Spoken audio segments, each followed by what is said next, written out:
নিউইয়র্কের জ্যাকসনহাইটস থেকে আপনাদের সঙ্গে আছে আমি খালেদ মহিউদ্দিন। জুলাই সনদ নিয়ে অনৈক্য কাটেনি, নির্বাচন ব্যবস্থা নিয়ে কে কার সঙ্গে যাচ্ছে, কোথায় কে দাঁড়াচ্ছে, সেসব নিয়ে কথা বলার জন্য আজ আমাদের সঙ্গে রয়েছেন ডক্টর মিজানুর রহমান আজহারীকে। আপনাকে আমাদের অনুষ্ঠানে স্বাগত জানাই। আপনি আমাদেরকে সময় দিয়েছেন, সেজন্য শুভেচ্ছা ও কৃতজ্ঞতা জানবেন। নাহমাদুহু ওয়া নুসাল্লি আলা রাসূলিহিল কারীম, আম্মা বা'দু, ফাআউযু বিল্লাহি মিনাশ শাইতানির রাজীম, বিসমিল্লাহির রহমানির রহিম।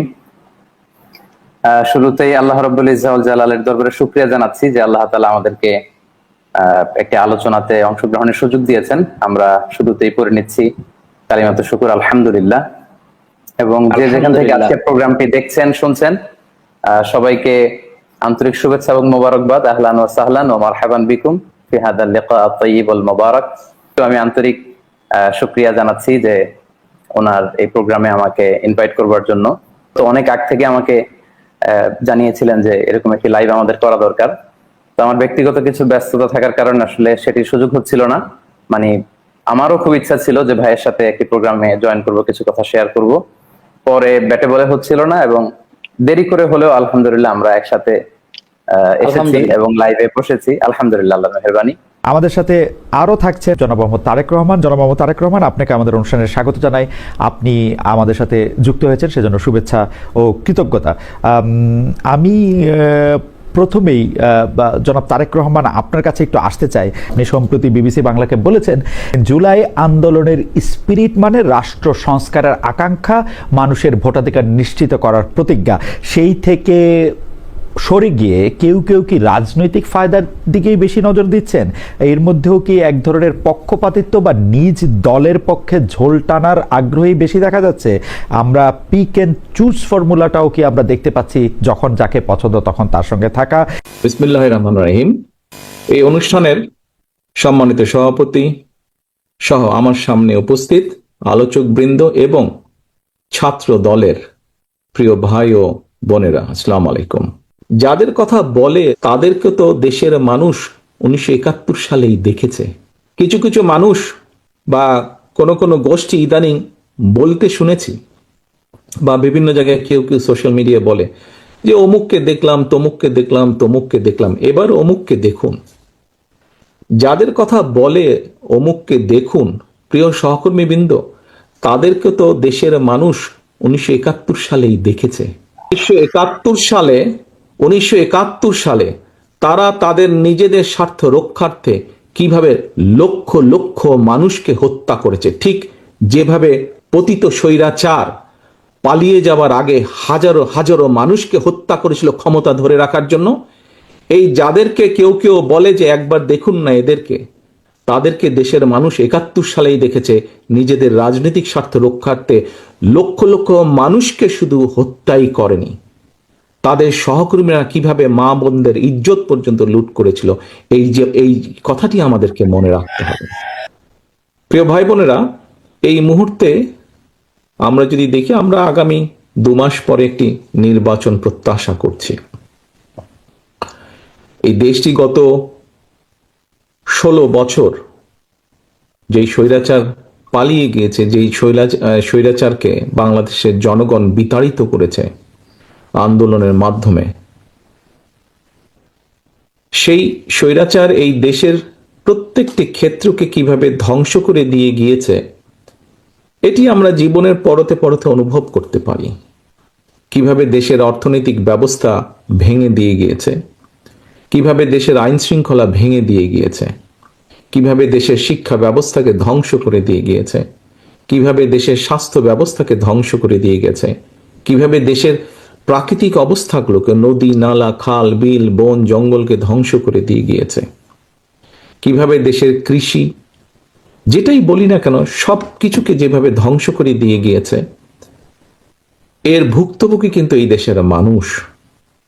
এখন একটি রাজনৈতিক দল হিসাবে এবং এই মুহূর্ত পর্যন্ত আত্মবিশ্বাসের সঙ্গে আমরা বলতে পারি, বাংলাদেশের জনপ্রিয় রাজনৈতিক দল হিসাবে বিএনপির দায়িত্ব হচ্ছে দেশকে সঠিকভাবে পরিচালনা করা। দেশের মানুষ যখন বিএনপিকে দেশের দায়িত্ব পরিচালনার দায়িত্ব দেবে, প্রিয় ভাই বোনেরা, যেদিন স্বৈরাচার পালিয়ে যায়, আমাকে মহাসচিব সাহেব তখন ফোন করলেন। ফোন করে বললেন যে জাতীয় সরকার গঠিত করলে ভালো হয় কিনা, অথবা আমরা জাতীয় সরকারে যাব কিনা। তখন বিভিন্ন রকম একটা হেফাজত কন্ডিশন। আমি তখন বলেছিলাম যে আমরা জনগণের রায় মাথা পেতে নেব, আমরা জনগণের কাছে যাব, আমরা জনগণ যে সিদ্ধান্ত দিবে তাই আমরা মাথা পেতে নেব। কাজেই আমি সেই মুহূর্তে মনে করেছিলাম যে জাতীয় সরকারে আমরা যাব না, আমাদের লক্ষ্য, আমাদের উদ্দেশ্য সবকিছু নিয়ে আমরা জনগণের সামনে দাঁড়াবো। আমরা স্লোগানে বলি যে জনগণই আমাদের সকল ক্ষমতার, রাজনৈতিক ক্ষমতার উৎস। কাজে জনগণই যদি আমাদের রাজনৈতিক ক্ষমতার উৎস হয়ে থাকে, তাহলে কেন আমরা জনগণের সামনে গিয়ে দাঁড়াবো না? আমাদের লক্ষ্য বলবো দেশকে নিয়ে, জনগণকে নিয়ে, আমাদের উদ্দেশ্য বলবো দেশকে নিয়ে, জনগণকে নিয়ে, এবং জনগণ যে সিদ্ধান্ত দেবে আমরা মাথা পেতে সে সিদ্ধান্ত নিব। প্রিয় ভাই বোনেরা, তোমাদের নিশ্চয়ই মনে আছে আজকে থেকে প্রায় 3 বছর আগে বাংলাদেশে তখনও স্বৈরাচার বিপুল দাপটে এই দেশের মানুষের বাক স্বাধীনতার গলা টিপে রেখেছে, দেশের মানুষের রাজনৈতিক অধিকারের গলা টিপে রেখেছে। কিন্তু সেই রক্তচক্ষুকে উপেক্ষা করে আমরা দেশের মানুষের সামনে সংস্কার প্রস্তাব দিয়েছিলাম, যেটি 31 দফা হিসাবে পরিচিত সকলের কাছে, তাই নয়? মনে আছে নিশ্চয়ই তোমাদের। এই 31 দফার মধ্যে তোমরা 31 দফা মানুষের কাছে নিয়ে গিয়েছ। আজকে আমরা 31 দফার ভেতর থেকে বিভিন্ন শ্রেণীর মানুষের কিভাবে আমরা ভাগ্যের পরিবর্তন ঘটাতে পারি, সংক্ষেপে তোমাদের সামনে আজকে 8টি সাবজেক্ট উপস্থাপন করা হয়েছে। এর মধ্যে আছে, এখানে এক বোন বলেছে সে ক্ষুদ্র জনগোষ্ঠীর প্রতিনিধিত্ব হিসেবে বলেছে, তার প্রশ্নটি অন্যরকম ছিল। অন্য অনেকেই বলেছে, শিক্ষা নিয়ে বলেছে, অনেক কিছু নিয়ে বলেছে। দেখো, বাংলাদেশ যখন 1971 সালে স্বাধীন হয়, সেই স্বাধীনতা যুদ্ধে লক্ষ লক্ষ মানুষ যুদ্ধ করেছে, লক্ষ লক্ষ মানুষ প্রাণ দিয়েছে যুদ্ধে। অর্থাৎ দেশটি স্বাধীন করার জন্য কিন্তু লক্ষ লক্ষ মানুষকে এক কাতারে এসে দাঁড়াতে হয়েছে। আজকে আমরা দেশ গড়ার পরিকল্পনা, এই কাজটি যদি আমাদেরকে সফল করতে হয়, সারাদিন যে সকল বিষয় নিয়ে তোমরা আলোচনা করলে, এই কাজগুলোকে নিয়ে যদি আমাদের সফল করতে হয়, অর্থাৎ দেশকে যদি সামনে নিয়ে যেতে হয়, মানুষকে যদি তার অবস্থান পরিবর্তন করে ভালো অবস্থানে নিতে হয়, তাহলে আমাদের সকলকে কাঁধে কাঁধ মিলিয়ে কাজ করতে হবে। আমি গত 5ই আগস্টের পর থেকে আমি গত প্রায় 1 বছরের বেশি সময় ধরে বলে আসছি যে আমাদের সামনের সময়গুলো কিন্তু খুব ভালো নয়। সামনে অনেক কঠিন সময়ে অপেক্ষা করছে আমাদের জন্য। বিভিন্নভাবে বিভিন্ন রকম ষড়যন্ত্র বিভিন্ন জায়গায় হচ্ছে। এই ষড়যন্ত্র রুখে দিতে পারে এই দেশের জনগণ, এবং এই ষড়যন্ত্র জনগণকে নিয়ে সাথে রুখে দিতে পারে বিএনপি, বাংলাদেশ জাতীয়তাবাদী দল। এই ষড়যন্ত্র রুখে দেবার একমাত্র উপায় হচ্ছে গণতন্ত্র এবং গণতন্ত্র। আমরা যদি গণতন্ত্রকে প্রতিষ্ঠিত করতে পারি, যে কোনো মূল্যে জনগণের মতামতকে প্রতিষ্ঠিত করতে পারি, তাহলে অবশ্যই অনেক ষড়যন্ত্রকে আমরা রুখে দিতে পারবো। কিন্তু ষড়যন্ত্রকে রুখে দিতে পারলেও তারপরেও কিন্তু সামনে অনেক কঠিন সময়। একটু আগেই আমি বলেছি, এবং তোমরা নিজেরাও জানো, তোমরা আজকে ছাত্র দলের প্রতিনিধি হিসাবে এখানে প্রত্যেকে উপস্থিত আছো, ছাত্র হিসাবে তোমাদের নিজেদের ধারণা আছে। প্রত্যেকটি ক্ষেত্রে একটি অরাজকতা বিরাজ করছে। কাজে আমরা এখানে আজকে অর্থনীতি নিয়ে আলাপ করেছি। আমরা এখানে তরুণ যে সমাজ, কয়েকজন তোমরা প্রশ্ন করেছো, তরুণ যে সমাজ, তাদের সামনে সবচেয়ে বড় যেই সমস্যাটি তাদের কর্মসংস্থানের বিষয়, এই কর্মসংস্থানের বিষয় নিয়ে আমরা আজকে এখানে আলাপ করেছি। আমরা দেশের মানুষের স্বাস্থ্য নিয়ে এখানে আলোচনা করেছি।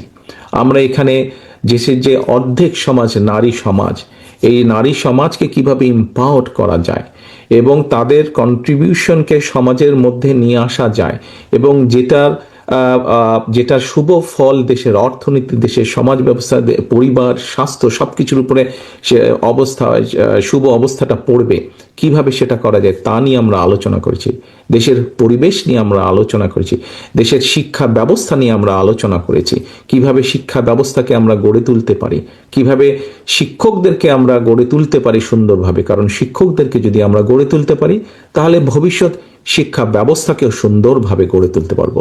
কিন্তু এই কাজগুলো করা কিন্তু কঠিন কাজ, নট ইম্পসিবল, কিন্তু অনেক কঠিন কাজ। এবং দেশ এবং জাতিকে যদি নেতৃত্ব দিতে হয় তাহলে অবশ্যই একটি পরিকল্পনা আমাদের সামনে থাকতে হবে। প্রিয় ভাই বোনেরা, তোমরা আজকে যখন এই হলে এসে বসেছো, তোমাদের আলোচনা শুরু হয়েছে, তোমরা যে আলোচনা শুরু হওয়ার সময় তোমাদেরকে প্রত্যেকে একটা করে ফোল্ডার দেওয়া হয়েছে এবং কিছুক্ষণ পরে, খুব সম্ভবত লাঞ্চের পরে, তোমাদের সকলকে আলাদা আবার হাতে হাতে একটা লিফলেট দেওয়া হয়েছে না তোমাদের? সেই লিফলেটের মধ্যে কি আছে, সেই লিফলেটের মধ্যে কি আছে আমি বলছি। আলাদা একটি লিফলেট তোমাদেরকে দেওয়া হয়েছে। এখানে সোহেল, আজকে যে অনুষ্ঠান পরিচালনা করছে আমাদের জয়েন্ট সেক্রেটারি সোহেল, তার বক্তব্যে সোহেল কিন্তু একটি গুরুত্বপূর্ণ কথা বলেছে। আমি ব্যক্তিগতভাবে বিশ্বাস করি একটি বিষয়, আমরা যতগুলো পরিকল্পনা নিয়েছি, এই পরিকল্পনাগুলোকে সফল করতে হলে যেরকম আমাদের যোগ্য ব্যক্তিদেরকে বিভিন্ন জায়গায় দায়িত্ব দিতে হবে, কিন্তু তার থেকেও দুইটি বড় ইম্পর্টেন্ট বিষয় আছে, যেই দুইটি বিষয়কে যে কোনো মূল্যে আমাদেরকে অ্যাড্রেস করতে হবে। এবং এই দুইটি বিষয়কে যদি আমরা অ্যাড্রেস করতে না পারি, আমাদের পুরা জাতি এবং দেশ সংকটের মধ্যে পড়বে। কি দুটি বিষয়? এক, দুর্নীতি, যে কোনো মূল্যে দুর্নীতির লাগাম টেনে ধরতে হবে। দুই, আইন শৃঙ্খলা পরিস্থিতি, যে কোনো মূল্যে আইন শৃঙ্খলা পরিস্থিতির লাগাম টেনে ধরতে হবে। যদি আমরা দুর্নীতি এবং আইন শৃঙ্খলার লাগাম টেনে ধরতে না পারি, তাহলে আমরা যে পরিকল্পনাগুলি গ্রহণ করেছি মানুষের স্বাস্থ্য নিয়ে, দেশের ভবিষ্যৎ সন্তানদের শিক্ষা ব্যবস্থা নিয়ে, নারী সমাজকে এম্পাওয়ার্ড করার জন্য, দেশের কৃষি ব্যবস্থা, প্রত্যেকটি পরিকল্পনা আমাদের বাধাগ্রস্ত হবে, স্লো হয়ে যাবে আমাদের। সেজন্যই আমাদের সরকার গঠনের সুযোগ পাওয়ার সাথে সাথে সর্বপ্রথমে আমাদেরকে নজর দিতে হবে, সর্বপ্রথমে আমাদেরকে ব্যবস্থা করতে হবে দুর্নীতির লাগাম কিভাবে আমরা টেনে ধরব। প্রিয় ভাই বোনেরা, তোমাদের হাতে যে লিফলেটটা দেওয়া হয়েছে, এই লিফলেটের মধ্যে একদম তথ্য দিয়ে উপস্থাপন করা হয়েছে যে বিএনপি 2001 সাল থেকে 2006 সাল পর্যন্ত যখন দেশ পরিচালনার দায়িত্বে ছিল, তার আগে এই যেই স্বৈরাচারকে বিদায় করা হয়েছিল, সেই স্বৈরাচার যখন দেশ ক্ষমতায় ছিল, সেই সময় কিভাবে তারা দুর্নীতি ছেয়ে ফেলেছিল দেশকে, এবং 2001 সালে দায়িত্ব পাবার পরে কিভাবে খালেদা জিয়ার সরকার ধীরে ধীরে ধীরে ধীরে দুর্নীতির অবস্থার উন্নতি ঘটিয়েছিল, দুর্নীতি থেকে ধীরে ধীরে কিভাবে দেশকে বের করে নিয়েছিল, একটি আন্তর্জাতিক সংস্থার যে অ্যানালাইসিস, সেই অ্যানালাইসিস একদম পুরা সুন্দরভাবে তোমাদের সামনে তুলে ধরা হয়েছে সেই লিফলেটটার মধ্যে। কাজেই আমরা দৃঢ়ভাবে, অত্যন্ত আত্মবিশ্বাসের সঙ্গে বলতে পারি, এই বাংলাদেশে যদি দুর্নীতির লাগাম টেনে ধরতে পারে, তাহলে একমাত্র বাংলাদেশ জাতীয়তাবাদী দলই পক্ষেই সেটা সম্ভব। সেটি করা সম্ভব একমাত্র কারণ আমরা অতীতে করেছি, আমরা ইনশাল্লাহ ভবিষ্যতে দেশের মানুষ দিলে ভবিষ্যতে ইনশাল্লাহ আমরা সেই কাজটি করিয়ে দেখাতে পারবো। প্রিয় সহকর্মীবৃন্দ, কেউ কেউ বলে থাকে স্বৈরাচার যেভাবে বিএনপি সম্পর্কে, এই যে স্বৈরাচার, পলাতক যে স্বৈরাচার, তারা বিএনপির সম্পর্কে যেসব মিথ্যা প্রোপাগান্ডা ছড়াতো, আমরা ইদানিং লক্ষ্য করছি কিছু কিছু ব্যক্তি বা দল ঠিক একই সুরে গান গাইছে বা একই সুরে কতগুলো কথা বলার চেষ্টা করছে। এখন প্রশ্ন হচ্ছে, তাদেরও তো দুইজন ব্যক্তি আমাদের সাথে সেই সময় সরকারে ছিল, এই দুজন ব্যক্তি পৃথিবীতে আর নেই, দুজনই সিনিয়র মানুষ, দুজনই সিনিয়র রাজনীতিবিদ ছিলেন, তারা গত হয়েছেন। কাজেই যে মানুষ নেই তাদের সম্পর্কে অবশ্যই খারাপ কথা বলা উচিত নয়, তাদের প্রতি পরিপূর্ণ সম্মান রেখেই বলতে চাই, সেই দুইজন ব্যক্তির বিএনপি সরকারে শেষ দিন পর্যন্ত থাকা প্রমাণ করে দেয়, এক, দুটো জিনিস প্রমাণ করে যৌক্তিকভাবে। এক, তারা অবশ্যই পূর্ণ কনফিডেন্স ছিল খালেদা জিয়ার উপরে যে খালেদা জিয়া দুর্নীতির বিরুদ্ধে যুদ্ধ করছে, সেজন্যই তারা শেষ দিন পর্যন্ত ছিল।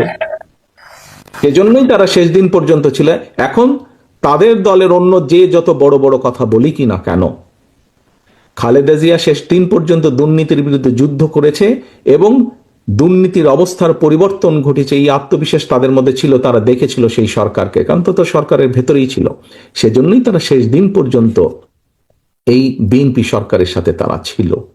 আমরা এইভাবেই ধরে নেব, আমরা অন্য কিছু বলতে চাই না। কেউ কেউ বলে থাকে যে তাদের বিরুদ্ধে কোনো কিছু অভিযোগ পাওয়া যায় না।